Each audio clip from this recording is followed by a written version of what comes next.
Manuel González Prada, un clásico temporal para tiempos de crisis. José Manuel de los Reyes González de Prada y Álvarez de Ulloa, de ser amigo de los sectores de la alta jerarquía limeña a ser amigo de los sectores más pobres de la sociedad limeña de aquella época, el siglo XIX, época de renovación ideológica. Pero más que exactamente un rebelde, fue un inconforme. Luchó con persistencia y furia contra la corrupción política, la hipocresía religiosa y la injusticia social. Lima, 5 de enero del año 1844, nace González Prada. Sus padres, Francisco González de Prada Marrón y Lombera y de doña Josefa Álvarez de Ulloa. En el 55, durante el gobierno del mariscal Ramón Castilla, fueron desterrados porque su familia era muy conservadora, obligándolos a ir hacia el exilio en Valparaíso, Chile, donde Prada cursaría sus estudios en el colegio inglés. En el 57, ya en Lima, ingresa a la Universidad de San Marcos, primero a estudiar leyes y luego humanidades, estudios que posteriormente no terminaría, permaneciendo como autodidacta. En el 66 fue la época de la administración en la hacienda familiar. A la par que escribía poesía e investigaba cómo extraer el almidón de la yuca, en la hacienda, claro. En el 85 conoce a Adriana de Bernul, su futura esposa, con el que tendría 3 hijos. Lamentablemente los 2 primeros fallecieron a las pocas semanas y meses, pero el tercero, Alfredo, fue posteriormente parte del movimiento Colonia. El 29 de julio del año 88 hace leer su famoso discurso en el Politeama. Del 91 al 98 hace su viaje a Europa, donde conoce las ideas radicales en el Viejo Mundo. El grupo llamado Círculo Literario, fundado por él, con afanes de prosa y verso, fueron luego la base para formar su partido político, la Unión Nacional. Y por último, asume la dirección de la Biblioteca Nacional, destacando con gran labor hasta morir, el 22 de julio de 1918, a los 74 años de edad. Años mozos. Repasaremos aquí a don Manuel en su etapa literaria con el verso, destacando como poeta, un extraordinario poeta. En su poemario Minúsculas de 1901, confirma las influencias de la poesía europea y también el predominio de una métrica poco común, aportes como por ejemplo rondel y triolet. En su poemario Exóticas de 1901, confirma el anhelo a la renovación y el predominio de un tono filosófico escéptico. La poesía era para Prada por sobre todo un ejercicio privado, íntimo, mientras que su prosa, escritos y discursos representaban un desahogo generoso, dirigido a cambiar radicalmente la conducta humana y social del país. El poema al amor. Si eres un bien arrebatado al cielo, ¿por qué las dudas, el gemido, el llanto, la desconfianza, el torcedor quebranto, las turbias noches de febril desvelo? Si eres un mal en el terrestre suelo, ¿por qué los goces, la sonrisa, el canto, las esperanzas, el glorioso encanto, las visiones de paz y de consuelo? Si eres nieve, ¿por qué tú vivas llamas? Si eres llama, ¿por qué tu hielo inerte? Si eres sombra, ¿por qué la luz derramas? ¿Por qué la sombra si eres luz querida?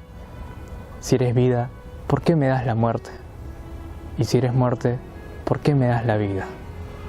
Romántico el hombre, ¿no? Etapas. Dividamos a don Manuel en 3 importantísimas etapas. La primera, la del libre pensador. Para entenderlo mejor, hay que definir qué es el libre pensamiento. Es la doctrina que reclama por la razón individual y la independencia absoluta en todo criterio. Para don Manuel, esto estaría caracterizado por una irreligiosidad y un anticlericalismo. ¿Qué quiere decir ello? La defensa por la total emancipación del individuo, cuando la persona se libera de todo poder temporal. Aquí también conoce el positivismo, como un arma de transformación. En otras palabras, conoce la ciencia, una herramienta para transformar el mundo. En su libro Páginas Libres, con J, ojo con J, de 1891, esto sucede en realidad como una forma de protesta de ir en contra de los cánones literarios. Se encuentran las diferentes conferencias y discursos que tuvo en su etapa literaria. La primera, la conferencia del Ateneo de Lima del 86, el discurso en el Parque de la Exposición del 87, el discurso en el Teatro Olimpo del 88 y también el famoso discurso en el Politeama del mismo año. Segunda etapa, la etapa radical. ¿Qué es el radicalismo? Es lo que vendría a ser la renovación en los diversos sectores de la vida civil y del ordenamiento político. En el Perú, por lo tanto, estaría caracterizado por un anticlericalismo, un antihispanismo, por ende, la denuncia en los diversos sectores de la vida civil. Ahora, ¿cómo se origina todo ello? Esto es originado por el profundo descontento en el orden político, social y económico. Obviamente don Manuel quería cambiar desde la raíz de todo ello. De ahí pues su radicalismo. Recalquemos este discurso, el discurso en el Politeama, el 29 de julio del 88. Aquí insiste en un llamado generacional, invitando a los jóvenes y censurando a los viejos. También lamenta un pasado reciente despilfarrado por la irresponsable actitud de los actores. Demuestra en líneas generales su permanente y bilioso revanchismo, el amor hacia la patria y el odio hacia Chile, la guerra con Chile, el radical cambio de conducta. En la frase, los viejos a la tumba y los jóvenes a la obra, ¿qué significa? Los viejos no son los de la edad, no son los de la senectud, no son los viejos literalmente, sino son los del espíritu incapaces de liberarse de los vicios sobre la antigua generación, los incapaces de liberarse del egoísmo, los intrigantes, los politiqueros, los cagatinta, los que no miran la justicia sino solo sus apetitos, los capaces de vender a un hermano para conseguir sus ansias. La otra cara de la moneda, los jóvenes son todo lo contrario. Ellos representan la pureza ideal. En su libro, Horas de lucha de 1908, este vendría a ser el más representativo de su etapa literaria, no solo por su fuerza e ímpetu revolucionario, sino porque en él se encuentra gran parte de su pensamiento político e ideología. En estos dos libros, Horas de lucha y Páginas libres, es entonces donde se llegaría a afirmar, según Augusto Salazar Bondy, que es donde, cuándo y dónde nace el pensamiento político peruano contemporáneo. Y también entender cómo este radicalismo vendría a ser una especie de bisagra hacia un futuro anarquismo. La tercera etapa, la etapa anarquista. ¿Qué vendría a ser el anarquismo? Es la doctrina que propugna la desaparición del Estado y de todo poder. En líneas generales, la ausencia de autoridad y de toda dominación. Pero, ¿cómo llegó al anarquismo?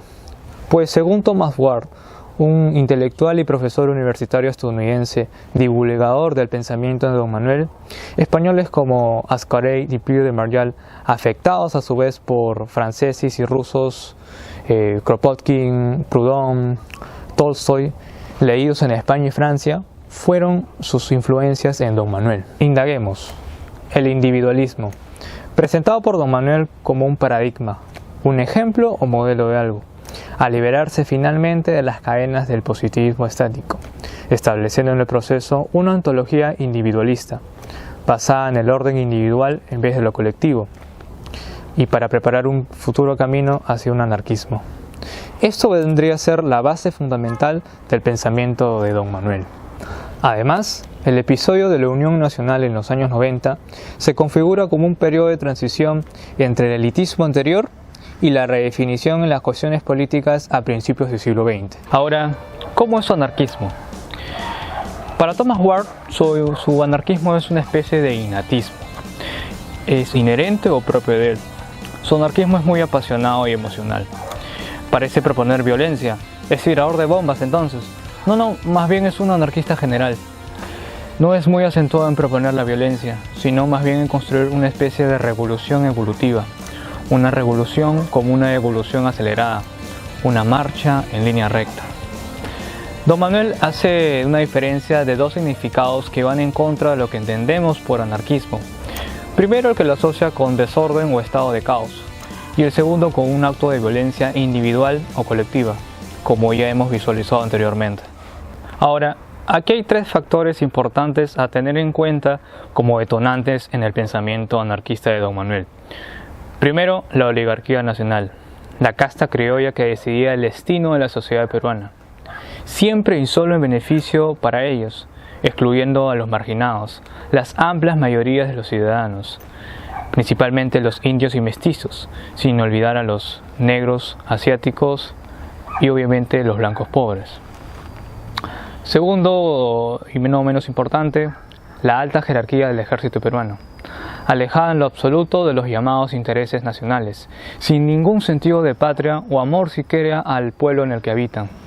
Y por último, la Iglesia Católica, la hipocresía religiosa. Todo ello contribuye al atraso y al oscurantismo, siempre obviamente en beneficio de los ricos y pobres, en desmedro de los que poco o nada tienen. El resentimiento. Su pluma es un poderoso torrente de emociones descargadas. Su pensamiento ácrata tiene las raíces en el ideario revolucionario de Jesús y su proceso de institucionalización y secularización de la Iglesia. En otras palabras, en cristiano, Dios hecho hombre. En conclusión, el anarquismo de Don Manuel es la libertad ilimitada y el mayor bienestar posible del individuo, con la abolición del Estado y la propiedad privada.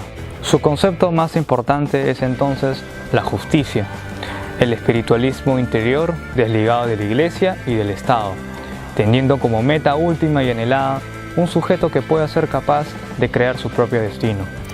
En otras palabras, el anarquismo busca la plena y absoluta libertad del hombre, aquella ilimitada posibilidad del ser humano de autorregularse, sin que nada lo gobierne ni oprima, haciendo posible con ello la plena felicidad, la felicidad individual.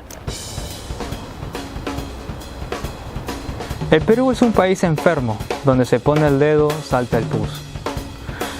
Nuestra forma de gobierno se reduce a una gran mentira, porque no merece llamarse República Democrática un estado en que 2 o 3 millones de individuos viven fuera de la ley. Las grandes obras se deben a fuerzas colectivas excitadas por fuerzas individuales. De ahí la conveniencia de instruir a las muchedumbres para transformar al más humilde obrero en colaborador consciente.